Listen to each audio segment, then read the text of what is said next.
મામાનગર માલગઢમાં હોળીની ઉજવણી દરમિયાન થયેલી હિંસક અથડામણે ગ્રામજનોમાં ભયનો માહોલ ઊભો કર્યો છે।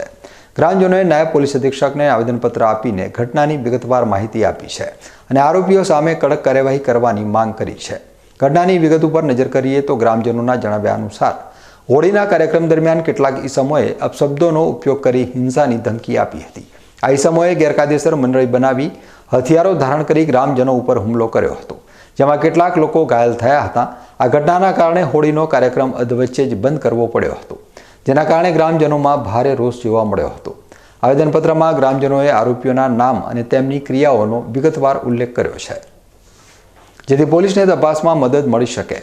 ગ્રામજનોએ પોલીસને જણાવ્યું છે કે આ ઈસમો અગાઉ પણ ગામમાં જાહેર પ્રસંગોમાં અડચણરૂપ બન્યા હતા અને ભયનો માહોલ ઊભો કર્યો હતો। આ શખ્સોની અત્યારે ગામ દહેશત સર્જાઈ છે અને લોકો પણ ભયની લાગણી અનુભવી રહ્યા છે। ત્યારે આવા માથાભારે તત્વો સામે પોલીસ કાયદેસરની કાર્યવાહી કરે તેવી માંગ સ્થાનિકો કરી રહ્યા છે।